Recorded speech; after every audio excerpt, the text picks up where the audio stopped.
Okay, Pete, now we're going to talk about capital. We hear this a lot when within a captive. I've got to post capital. I need to put forth capital. So when I say capital, what does that mean in context of a captive? Sure. Think about capital. Think about capital, and think about any insurance company in the country that has to post reserves. You heard the term collateral. We use capital, and these reserves are just in case. They're a rainy day fund, just in case we run out of money in that claims bucket, right? That we have to replenish that claims bucket at the end of the year. So we post capital for all of our employers. Remember, this is a member-owned program. Okay. If you're fully insured, it's going to be anywhere between 3 and 4% of your fully insured premium, right? If you're self-funded, it's going to be 10% of your current stop-loss premium, spec and ag premium. Okay. We take that money and we put that in a small bucket off to the side. Let's just call this a small coffee cup off to the side. Okay. We put that capital there, again, just in case we have to replenish that claim bucket at the end of the year. Okay. We invest this for you. So again, this is a asset on your client's balance sheet. This is not an expense. But we invest the capital for you along with all the other capital that all the other members are bringing into the program. Okay.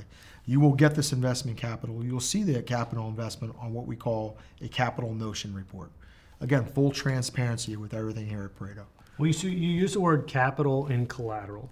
Draw the distinction for me. Why is it capital versus collateral? What's the difference? I think they're synonymous, right? Capital and collateral are synonymous. Collateral is a general term used in most property and casualty captives, right? Reserves are what insurance companies use, the terminology there. In all three cases, I think they're used for the same thing. Okay.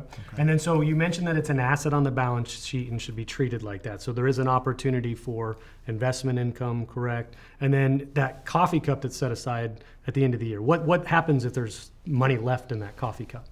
So again, that coffee cup, they'll have to post the capital in year one. Okay.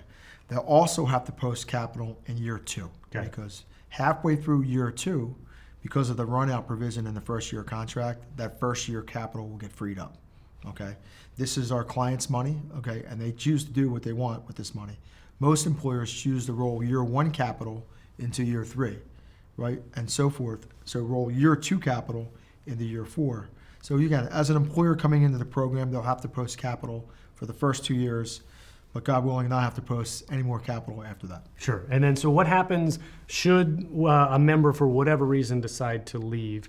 Do they get to keep that capital if there is money left over? 100%. And this is a distinguishing thing with Pareto rather than other programs where they're going to keep that capital. But employers, upon leaving our program, if you'd like to go back to fully insured, you get a full run-out contract, number one. All the data you've collected inside of Pareto, you can take with you. And of course, you take your funds, your capital funds on the way out. Again, we don't want anybody to stay within our program that doesn't want to be here. And they could do that. This is a 1-year commitment. They could do that after the first year. Okay, perfect. One final point, yes, please. I might add. People ask me about the stability of the Pareto captive and what does that look like. Just to guess, quick estimation, how much capital do we collectively have in that small coffee cup across all of our programs? You want to venture a guess? I actually think I know the answer, but I'll leave it up to you to tell. Well, it's north of a couple $100 million, right? And so just what that means is we have to burn through a couple $100 million worth of capital, right, for this program to go upside down. So people ask me about the stability of Pareto. Since inception, how much capital have we built up? That's your answer. Cool, very cool. Well, actually, you tricked me. One more question. I want to ask this follow-up question. Why do I need capital versus maybe just building up more premium to be set aside for those claims? Yeah, so it's two separate buckets. You have the premium bucket to pay specific and aggregate premium. Okay, that's part of your claim fund. Okay. Right, that money goes in.